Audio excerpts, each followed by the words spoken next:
पाहुयात मुंबईतील गोरेगावच्या नेस्को सेंटरमध्ये आज मनसेचा मुंबई महानगरातील गटाध्यक्षांचा पदाधिकारी मेळावा पार पडणार आहे।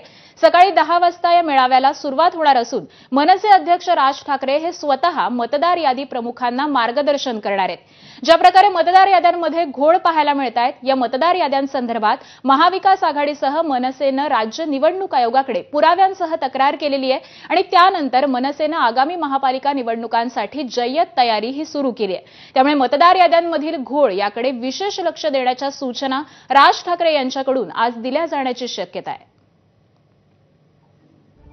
आणि आज संदर्भात अपडेट घेऊयात आपले प्रतिनिधी अजय माने यांच्याकडून। अजय, मनसेनं मोर्चे बांधणीला तर सुरुवात केलेली आहेच, आजचा मेळावा कोणत्या मुद्द्यांमुळे महत्त्वाचा ठरणार आहे?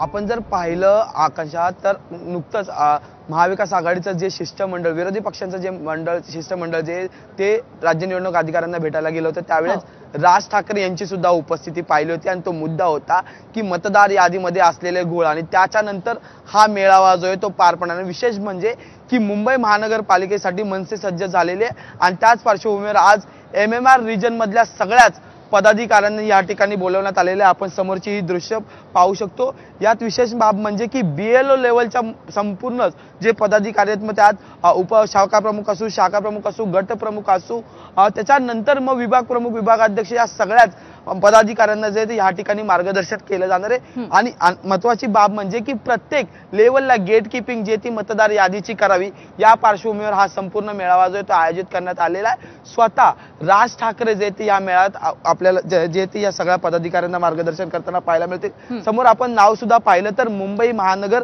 प्रदेश मतदार यादी प्रमुख मेळावा, म्हणजे या संपूर्ण मेळाव्याचं नाव जे ते मतदार यादी प्रमुख मेळावा जे ते देण्यात आलेले आणि मोठी अशी आसन व्यवस्था या गोरेगाव नेस्को मध्ये जे ती करण्यात आलेली आणि हा संपूर्ण मंच सुद्धा उपस्थित करण्यात आले। त्यामुळे राज ठाकरेंकडून सतत जे ते मतदार यादींवर जे ते मुद्दे उपस्थित केले गेलेले आहेत। राज्य निवडणूक अधिकाऱ्यांसमोर ज्यावेळेस राज ठाकरे गेले होते त्यावेळेस पण सर्वात जास्त प्रश्न जे ते राज ठाकरेंकडून उपस्थित करण्यात आले होते। मग त्यात एका घरात 200 जण राहणारे मुद्दा असो नागपूरचा, किंवा मग बोरवलीचा जे प्रकार असो मालाडचा, या सगळ्या मतदार याद्यांमधले जे घोळ आहेत, दुबार नावं आहेत किंवा मग वेगवेगळे पत्ते आहेत पण नावं एकच आहेत, असे सगळे मुद्दे जे ते उपस्थित करण्यात आले होते। आणि त्याच पार्श्वभूमीवर आता मुंबई महानगरपालिकेच्या निवडणुकीला सामोरे जाताना राज ठाकरे अगदी ग्राउंड लेवल पासून तयारी करताना पाहायला मिळतात। आणि सगळ्यात महत्त्वाचा बाब निवडणुकीत असतो ती म्हणजे तयारी ही जोरदार सुरू झालेली आहे। आज राज ठाकरे नेमकं काय मार्गदर्शन करणार हे देखील पाहणं तितकंच महत्त्वाचं ठरणार आहे।